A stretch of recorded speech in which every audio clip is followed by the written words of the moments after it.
When I was 19 and a sophomore in college, I had a boyfriend I thought I really loved. Looking back, maybe it was just teenage puppy love infatuation. Not sure, but I guess it's not important. I know I'm very biased and what I want is what's best for my daughter, but I think my feelings are getting in the way of that. I had been with Tom for about 8 months at that point. He was on the baseball team and very popular. But one day I discovered I was pregnant and told Tom. He freaked out and got super pissed. He demanded I get an abortion, said he would not stay with me otherwise. He did offer to pay the full expenses of it though. So I went to the clinic and I couldn't do it. I'm very pro-choice and told myself the logical thing to do would be to have an abortion. But when it came down to it, I just couldn't do it. I admit part of it was that I was afraid, but I also felt an attachment for my baby. The thought of getting rid of him / her made me feel like throwing up. So I told Tom that I did love him and I wasn't trying to trap him, but I simply couldn't have an abortion. Maybe we could look into adoption, but abortion was out. Tom said he had never loved me, and while I was fun, I was now causing him too much trouble for him to bother with me anymore. And I was right, I wasn't going to trap him. He said I was free to choose to keep the baby, and he was free to choose to have nothing to do with me or it, and to not even think of trying to get child support from him. I won't go into details, but Tom made it clear he would make life as miserable as possible for me if I tried to contact him again, get child support, etc. Maybe it was wrong to do, but I figured all that trouble and drama just wasn't worth it and I would make my own way. I was, however, devastated and completely heartbroken. I admit it really me up. I never spoke with or saw Tom again. I did consider adoption, but in the end, long story short, I chose to keep my child. Faith is 4 now. It's been a long and hard road, but I graduated college and got a job. We live in a tiny apartment and finances are tight, but we make do. I love Faith like crazy and I do not regret the choice to keep her whatsoever. She makes me a better person and we have a good life. However, 3 days ago I received a letter in the mail. It was from Tom. Inside the envelope was a letter and a check for $3,000. This is what the letter said: Vika, I know this is coming out of nowhere and I'm sorry, but I didn't know a better way to do this. I am so sorry for how I acted 5 years ago. I was selfish and a complete fool. I know that doesn't begin to cover it. These past 5 years have really had an effect on me. I got a job at Restraint. I started hanging out with different people. Good people instead of college jocks. I know I ran from my responsibility and I treated you with callous cruelty. I know I can't undo what I did, but I want to make it right. Here is a check for $3,000 for Faith. I know that doesn't begin to cover what her expenditures have been, but I wanted to show I am serious about what I'm about to say. I want to be a part of our daughter's life. I will go as slow as you like. I would very much like to set up regular child support payments as well as pay off whatever back child support I owe you for the past 5 years, including hospital appointments during your pregnancy. I know I don't deserve it, but I want to meet my daughter and be a part of her life in whatever way I can. I want to help her and I want to help you and start making up for the terrible way I acted. Here is my contact information. I am willing to do what you ask of me. Thank you for your time. Tom. I was blown away. I'm also beyond pissed off. I'm thinking of the pregnancy I had to deal with after getting dumped like that. Exams and papers I had to write. Giving birth to her on my own. The late night feedings, all the diaper changes, the constant crying. Trying to afford clothes to keep Faith warm during the winter as she grew while also making sure she didn't go hungry, the tantrums.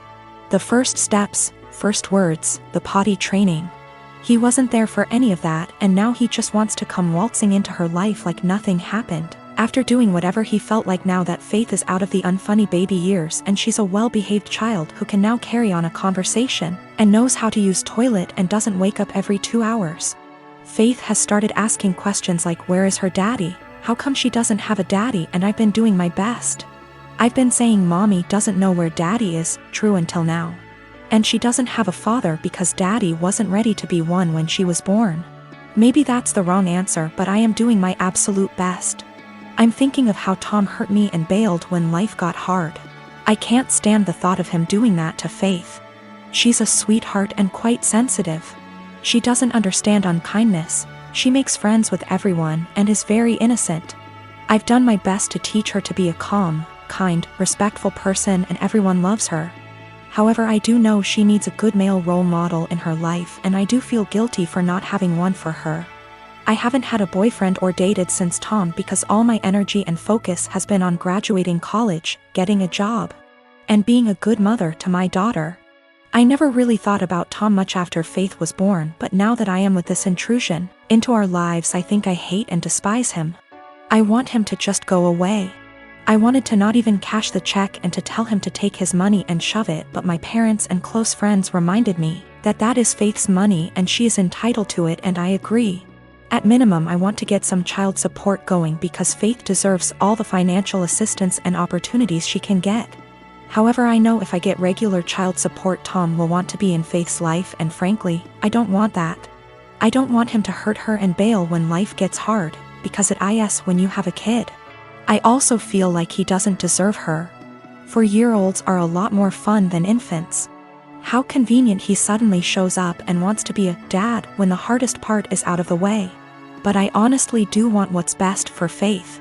I think she deserves to have a good daddy. I just don't think Tom is. I think Faith is better off having no dad than a bad or half-assed one. She deserves the money. But am I right to take the money and not give Tom any access to my daughter? I can't stand the thought of him hurting her. The thought of dropping her off at his house where I don't have access to her makes me want to scream and run away. Am I out of line for taking Tom's money but saying that's as close as he will ever get to her? I am not convinced in the slightest he has changed. I feel like this is guilt money and I want to throw that check in the trash. But it's Faith's money, not mine. Faith and I have a good life, and I feel like Tom is going to ruin that. But is it right to keep Faith from her biological parent when he has sent the money? I hate feeling like I owe her him because of that. P.S. College boyfriend dumped me after I got pregnant and threatened to ruin my life if I tried to talk to or get child support from him. Almost 5 years later, I get a $3,000 check in the mail and a letter apologizing for what he did, and saying he wants to be a dad. I want to tell him to stay the hell away from us, but I want what's best for my child. Tom is listed as the father on the birth certificate. Tim and I met in an English literature class our junior year of college, and we've been together the 10 years since. While he ended up going into IT, I stayed in the liberal arts track and ended up doing non-profit work after college when I realized I didn't actually want to be a school teacher. Just to say that we always assumed he'd out-earn me by a considerable margin. Though when he made more, I always insisted we split things evenly to avoid potential resentment down the road. I've had sort of a non-linear career path, but ended up switching to the corporate world. To make a long story short, my liberal arts degree and time doing non-profit work gave me a lot of skills that enable me to really excel professionally in some more niche areas. I recently started a new job as a consultant, making way more than I'd ever anticipated. When I got the offer, I told Tim that the pay was amazing, but he didn't ask about the actual amount, and I didn't want to be braggy about it, especially since I was fairly sure it was above his current income. Well, we just put in an application for a new place, and in the process of having to submit our pay stubs, it's become obvious that I make roughly 30% more than he does now. I expected him to think that was cool, since he's a feminist and has always been super supportive of my career. But instead, he started to make increasingly harsh jabs about how I cheated the system to get where I am. That no English lit major makes more than a cybersecurity professional without cheating somehow. His major point is that I got my first job out of nepotism, which set me up to trample more qualified people who didn't have the same advantages. It's true that I got my first post-college job after being referred by a sorority sister, but it was for non-profit work making $22K /year, not exactly at somebody's daddy's firm. He also points out that at my first corporate job, I snagged a big promotion after volunteering to take on starting up the company's diversity /equity /inclusion program, and I'll admit that were I a white man, it's highly unlikely I would have been able to be the face of the eventually high-profile diversity program. Tim also notes that I was awarded a small college scholarship for being a promising female writer, when no such scholarship existed for males. But all that said, I still don't feel like I cheated the system, and it makes me angry to listen to him joke about it. Especially since I grew up blue-collar and worked full-time while going to school full-time to afford my degree. I reached a breaking point yesterday when he made a crack about how the new / first woman on his team is an obvious diversity hire. I told him that his jokes about women cheating the system to get ahead aren't funny or guy talk ribbing, as he says. They make him sound like an insecure little boy. He told me I was being a naive Karen and we haven't really talked since yesterday. Recently, my cousin and cousin-in-law have been thinking about relocating to our state because of recent job opportunities. And we've hosted them in the past when they visited. The first time they stayed with us, before my son was born. My nephew seemed to develop a strong attachment to my wife and always wanted to be near her. He drew a picture of a heart and picked some flowers from our yard and gave them to her before they left, saying he loved her. My wife thought this was sweet and gently handled his crush by telling him she would always love him as his aunt. But she was sure he would find another girl to fill his heart soon. He told her no, she was his girlfriend. This weekend, they were staying with us again and my nephew again wanted to be near my wife every chance he got. His mom and dad noticed and told him that because my wife now had to care for our son, she couldn't pay attention to him as much as before. He got upset telling us that she was his girlfriend and had a meltdown, which caused my son to start crying. When my wife got up to take our son to another room to calm him down, my nephew got up to follow and his dad had to forcibly restrain him from following them. I stood up to block the hallway into the separate room just in case he got away from his dad. Once they calmed him down, they apologized for his behavior and said they would keep better tabs on him. Here's the part where I may be the asshole. I told my cousins I didn't feel comfortable with my nephew being so possessive of my wife, and I know for sure she didn't. Especially since he seemed to be so jealous of our son. I told them I couldn't allow their son in our home until he learned to control himself and understand that my wife was not his girlfriend. I apologized but asked them to get a hotel room for the rest of their stay and not to visit us again unless they left my nephew behind with people they could trust and knew would care for him, while they searched for jobs in our state. They didn't say anything but looked saddened and went to the guest room with their son to pack up their bags. I guess they must have told my extended family what happened because my paternal grandmother called me this afternoon, telling me that I should have been more understanding and that I was wrong to ask them to leave. Am I the asshole? Technically, my cousin is my second cousin. My dad is an only child, so the cousin I refer to in my post is the son of my own dad's first cousin. My paternal grandmother and his paternal grandfather were siblings. I'm not sure if this is correct, but his autistic son would technically be my third cousin. The reason I refer to him as my nephew is because he's the generation after mine in our family tree and it's less of a mouthful to refer to him as cousin X removed. A lot of people have posted that it's not correct to refer to him as my nephew, but to be frank, I don't care. And my family's never followed this traditional genealogy nomenclature. Without being specific, in the western state I was born and grew up in, it's not uncommon to refer to even close, unrelated adults as uncles or aunts. I call him my nephew because my cousin and I were close and I still hope to have a close relationship with him if at all possible. Though I don't know how after this situation. Some have asked if I was jealous of my nephew calling my wife his GF. The first time, I thought it was amusing and was surprised that he had any romantic notions towards anyone, let alone my wife. Remember, in my mind he's my nephew and I never thought of him as anything other than a large kid because of his developmental delays and normal, for him, childlike behavior. Regarding the situation that happened this weekend, I was only concerned for my wife and son's safety. I didn't know how he would react and followed my cousin's lead, but wasn't about to let him get near my wife and son once they left the room. I don't know what was said to my paternal grandmother, but I don't want to react in anger and want to talk to my cousin once we've both had time to process what happened and calmed down. For the past 5 years, I volunteered for a mental health hotline. I'm deeply passionate about the hotline's work, and I've devoted huge amounts of time and energy to answering calls, training new volunteers, and fundraising. I've become close friends with many of the people I volunteer with, and I get a lot of joy out of helping people who don't have a lot of other support in their lives. I love this organization. I can't imagine my life without it.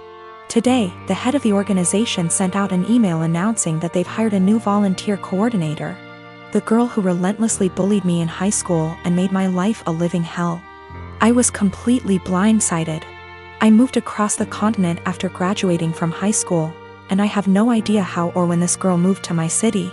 I doubt she applied for this job to deliberately antagonize me, since we've had no contact since graduation and all volunteers are anonymous. So it's just a terrible coincidence. But it still means I'm going to have to be working with a person who was unbelievably cruel to me. I really don't know what to do. Obviously, all of this was a long time ago, and it's possible she's cleaned up her act since high school. But I still hate the idea of even being in the same room as this girl. I've had her blocked on every platform for, wow, over a decade now. It looks like my only options are to A. Tough it out and deal with this person coming back into my life, or B. Quit the hotline after 5 years of service. I went for my regularly scheduled afternoon shift at the hotline, and the girl just happened to be there for some kind of orientation. I wasn't expecting her to be there, so I initially just kept my head down and ignored her. A little while into the shift, she came over to introduce herself, and genuinely didn't seem to recognize me. I've cut my hair and gotten glasses since high school, so that could have been it. It was a very brief interaction, and I didn't say anything to her in return, just nodded and smiled. After she left, I asked my shift supervisor if I could speak with her privately. I followed some of the advice here, just letting her know that I have a history with this person and I'm not comfortable working with her directly.